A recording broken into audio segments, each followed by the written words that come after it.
Olá, seja bem-vindo ao podcast AF Endocrino Papers. Aqui lhe mostramos como se manter atualizado em endocrinologia, mesmo que você tenha pouco tempo para estudar. Eu sou Ícaro Sampaio. Eu sou Luciano Albuquerque. Eu sou Eric Trovão. E o tema hoje é o novo posicionamento sobre o tratamento da osteoporose baseado em alvo.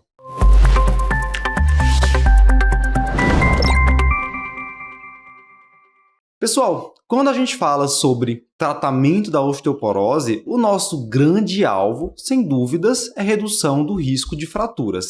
É evitar a tão temida fratura que está associada a um alto risco de morbidade e mortalidade. Isso. No entanto, nós sabemos que o risco de fratura tem uma relação inversa com densidade mineral óssea e com o T-score. Quanto menor for a densidade mineral óssea do nosso paciente, quanto menor for o T-score do nosso paciente, maior será o risco de fraturas.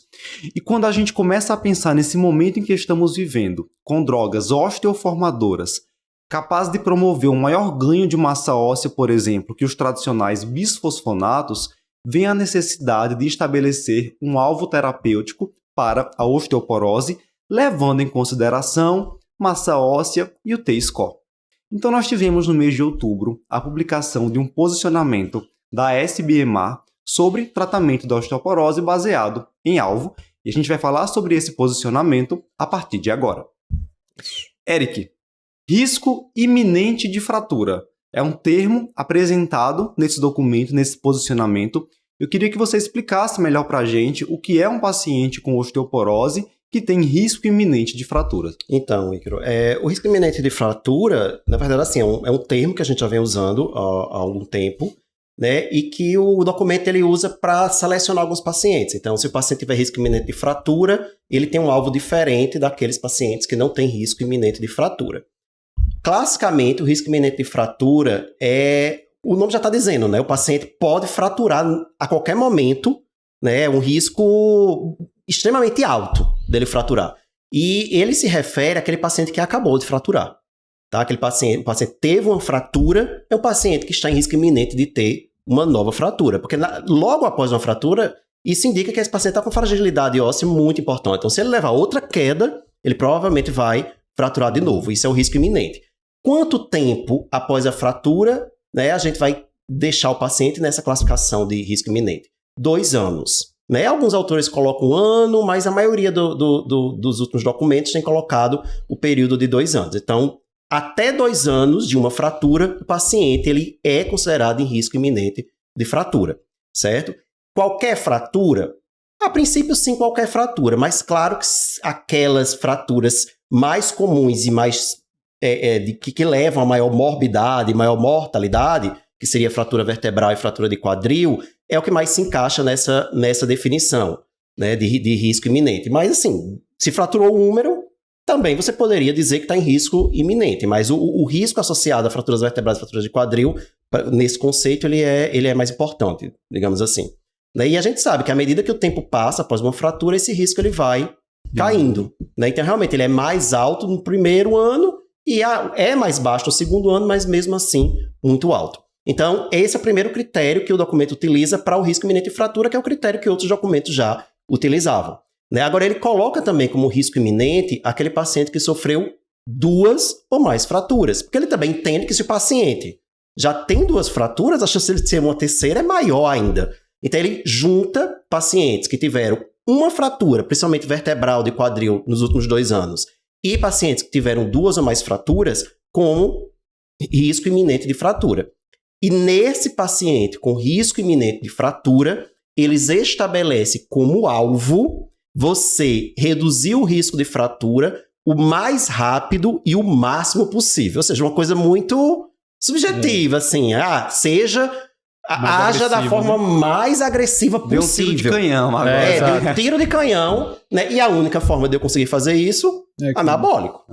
Né? Então é uma forma de dizer risco iminente de fratura é igual a anabólico. Que é algo que, se a gente parte na indicação de tratamento a partir da estratificação de risco, é algo que outros documentos já falavam. Né? O paciente que tem... Era um paciente de muito alto risco. De muito alto risco, é um paciente de muito alto risco. É como se fosse isso, né? E aí decore o número 2, né, da história, né? Você tem que ter uma fratura nos últimos 2 anos ou 2 fraturas em qualquer momento. Então vamos 2 de novo, né? 2 sítios principais que você vai olhar, que é coluna e quadril, eles botam pelve, mas... Eles botam pelve, mas tá ali, coisa, né? Tá no quadril.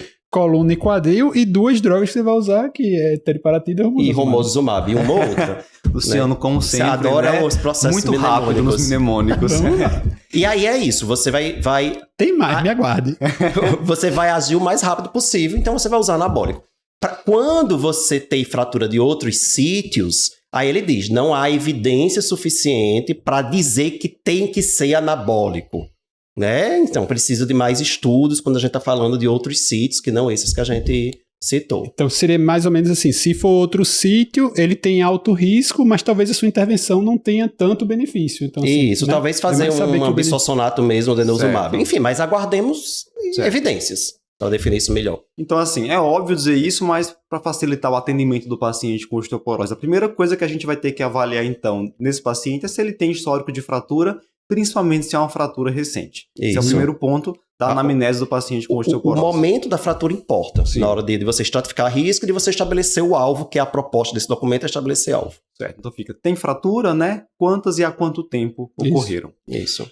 Muito bem, mas aquele paciente que não é classificado como risco iminente de fratura ainda poderá ter indicação de um tratamento mais intensivo, por exemplo, de acordo com o seu T-score. Então a gente vai falar agora sobre o alvo terapêutico de pacientes que apresentam, na avaliação inicial, um T-score mais negativo que menos 2,5. Menos 2,5 é o ponto de corte que a gente costuma utilizar para diagnóstico de osteoporose. Uhum. E esse posicionamento traz uma meta também para esse paciente. Que meta é essa? Então, a gente está falando do paciente que tem o diagnóstico densitométrico de osteoporose. Então, o T-score menor ou igual a menos 2,5, certo? Se o T-score é muito baixo, a gente tem que pensar que a gente vai ter que fazer uma droga mais potente para atingir o alvo estabelecido. E qual é o alvo estabelecido no paciente com T-score menor ou igual a menos 2,5? Maior que menos 2,5. Né? Você sair da osteoporose e ir para a osteopenia, certo? E aí, para indicar a melhor droga a partir do T-score basal, para eu chegar no T-score de osteopenia, eles estabelecem que é preciso fazer uma droga que tenha no mínimo 50% de chance de em 3 anos você atingir o alvo, certo? Quem vai fazer essa conta sou eu? Não sou eu. Eles mesmos fizeram essa conta lá e estabeleceram, para tal de tanto de T-score, eu só vou conseguir chegar no alvo se eu usar a droga tal. E aí ele vai fazer recomendações, né, de qual droga eu escolher baseado no T-score basal. Quanto menor o T-score, maior a necessidade de uma droga que aumente muito a densidade mineral óssea para conseguir levar esse T-score para uma faixa de osteopenia. Certo? Então, bora lá. Se o basal for menor ou igual a menos 2,8 em fêmur total, ou menor ou igual a menos 3 em coluna lombar, eu devo fazer droga osteoformadora, droga anabólica, teriparatida ou romosozumab. Porque se você chega lá, minha gente, eu estou com um paciente com menos 3,5 de T-score, esse paciente ele não vai conseguir chegar ao T-score de osteopenia se eu fizer um bisfosfonato. A realidade é essa. Sim. Certo? Não vou conseguir. Eu vou fazer um alendronato, ácido alendrônico. Não vai. A resposta ao bisfosfonato geralmente é uma resposta de estabilidade ou de um ganho muito discreto na densidade mineral óssea. Você não consegue sair assim de um menos 3,5 para um menos 2,4. Isso não vai acontecer. Então, realmente, você vai ter que, nesses casos, ter score muito baixo, usar uma droga mais potente, uma droga osteoformadora. Então, a gente já pode desenhar assim. Avaliação inicial, o paciente tem fratura, sim ou não, e há quanto tempo, quantas fraturas. Ok, não tem fraturas, então ele tem um T-score mais negativo que menos 2,5. Se sim, o objetivo agora é que fique maior que menos 2,5. Isso. Mas existem ainda aqueles pacientes que terão indicação de tratamento, mesmo apresentando um T-score inicial maior que menos 2,5. O paciente tem, na densitometria, um diagnóstico de uma osteopenia, mas ele tem indicação de tratamento porque, por exemplo, fez o cálculo lá do FRAX e é um FRAX de alto risco. Qual é a meta? Existe também uma meta para esse paciente? Existe, eles estabeleceram uma meta para o paciente com osteopenia. Certo. Né? Uma meta, assim, esquisita, eu acho. Assim. Mas, enfim, qual é a meta? Você vai olhar de novo fêmur total e coluna lombar, né? No fêmur total, você vai aumentar em 0,2 o T-score e em coluna você vai aumentar em 0,5 o T-score. Essa seria a meta. Certo. Tá? Agora, é estranho porque assim, não me convenceu muito de onde saiu esses números. 0,2 para fêmur total, 0,5 para coluna lombar. No texto não fica muito claro. Eles tiraram exatamente isso de onde, e o pior, assim, que se a gente pensar no perfil desse paciente, é um paciente que tem osteopenia e que vai ter indicação de tratamento porque ele tem outras condições associadas, né? Então, assim, você deveria, talvez, já que você está se baseando no FRAX para indicar o tratamento, talvez se basear em melhora do FRAX ou em reduzir o risco de fratura ou em tentar, né, tratar a comorbidade, né? Mas isso que o Luciano falou importante para lembrar que esse alvo é o paciente que eu tenho osteopenia com indicação de tratamento. Isso. Tá? Então não é o paciente que tem osteopenia com FRAX baixo risco que nunca fraturou. É o paciente com osteopenia que teve uma fratura ou um paciente com osteopenia que tem no FRAX alto risco e, portanto, tem indicação de tratamento. E assim, esses alvos que a gente está falando, o paciente que tem T-score menor ou igual a menos 2,5 ou o paciente que está na faixa de osteopenia, claro que são pacientes que não têm risco iminente de fratura. Porque se tiver risco iminente de fratura, o alvo é aquele inicial que a gente falou. Aumentar ao máximo e o mais rápido possível, diminuir ao máximo e o mais rápido possível o risco de fratura. Então vai cair naquela história, né? Como você estava colocando, o raciocínio estratificado. Primeiro ponto, tem fratura, não tem fratura. Segundo ponto, tem osteoporose. Qual é o grau de osteoporose para eu avaliar essa história? O grau de osteoporose no desvio, né? Isso. T-score. E se tem osteopenia, aí sim você vai entrar num número que eles estão sugerindo aí desse tométrico, né? Então, são 3 alvos. O alvo por risco iminente, que é que esse alvo é mais subjetivo, diminuir o mais rápido e o máximo possível o risco de fratura. O segundo alvo, T-score menor ou igual a menos 2,5, atingir um alvo acima de menos 2,5. E o terceiro alvo, osteopenia com indicação de tratamento, aumentar em 0,2 no fêmur total, o T-score, e em 0,5 na coluna lombar. Importante dizer que o sítio que você vai avaliar o alvo importa, certo? O melhor sítio para você ver se atingiu o alvo ou não, no paciente, por exemplo, com T-score menor que menos 2,5, é o fêmur total. Porque o fêmur total ele vai se correlacionar tanto com fraturas vertebrais como fraturas não vertebrais. E quando eu reduzo o risco, eu quero reduzir o risco de todas as fraturas, dos dois grupos de fratura vertebral e não vertebral. Né? Já a coluna lombar, ela se relaciona muito bem com fratura vertebral, mas a correlação com fratura não vertebral, ela não é tão boa, é um pouco aí controversa essa correlação. Claro, se você tem uma perda exclusiva na coluna lombar, você vai usar a coluna lombar. Se você tem perda nos dois, o fêmur total, ele é melhor para avaliação desse alvo. E colo do fêmur? Colo do fêmur não é bom, né? Nunca foi. Primeiro porque é uma área muito pequena, é pouco reprodutível, você precisa de muito tempo para se atingir o alvo que você quer, para chegar onde você quer. Né? Não é bom. E não se correlaciona bem nem com fratura vertebral, nem com fratura não vertebral. Né? Agora, de novo, eu tenho a perda isolada no colo do fêmur, aí tudo bem, eu vou usar o alvo no colo do fêmur, porque a perda é só no colo do fêmur. Certo. Se os outros sítios já estão no alvo, não tem por que eu me estressar. E você sabe que esses números foram criados só para o mnemônico, né? Assim, porque você vai dizer, quando você usar o fêmur, você tem 2 fêmurs, então é 0,2. Quando você for usar a coluna, você escolhe, pode ser C de coluna, C de 5, ou as 5 vértebras de 0,5, né? Então, 2 dá certo. Eu decorei assim.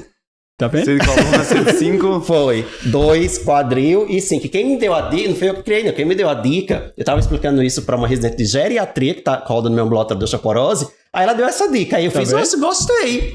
Decorei na hora. Vou conversar com ela. Tá? Bem, mas qual é a importância da gente definir esses alvos terapêuticos? Isso é meio óbvio, por exemplo, quando eu defino o meu alvo ao tratar um paciente idoso com diabetes, de acordo com o alvo terapêutico, eu sei qual é a potência da terapia antidiabética que eu deveria utilizar. E aqui é a mesma coisa. De acordo com o meu alvo terapêutico diante de um paciente com osteoporose, eu sei qual é a potência do tratamento que eu vou prescrever. E a ideia é que eu prescreva um tratamento que tenha pelo menos 50% de chance de, nos próximos 3 anos, colocar esse T-score para cima de menos 2,5. Então essa é a ideia. A gente vai detalhar melhor isso já já, mas a ideia de você saber o alvo é você saber qual é a potência do tratamento que será utilizado. Eles pegaram isso aí e fizeram os cálculos dele lá para depois dizer, né? Nessa situação a droga é essa, naquela situação a droga é aquela, que é aquilo que a gente vai esmiuçar agora. Para cada situação, que droga eu vou escolher. E já adianto uma coisa.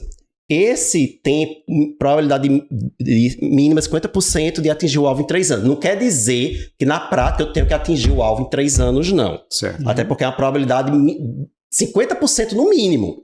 Então pode ser que eu não atinja em 3, atinja em 4, em 5, em 6. Eles não estabelecem o que seria esse tempo máximo. Eles não estabelecem. Eita, em quanto tempo eu não atingi o alvo, eu tenho que trocar a droga.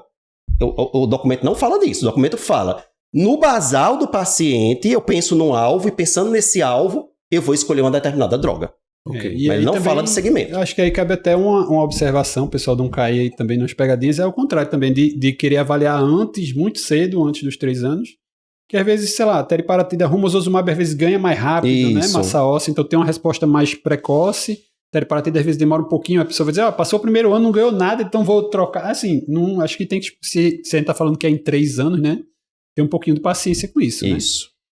Bem, pessoal, até aqui vocês aprenderam pontos relevantes desse novo posicionamento sobre o que seria risco iminente de fraturas, quais são os alvos terapêuticos diante de um paciente com osteoporose.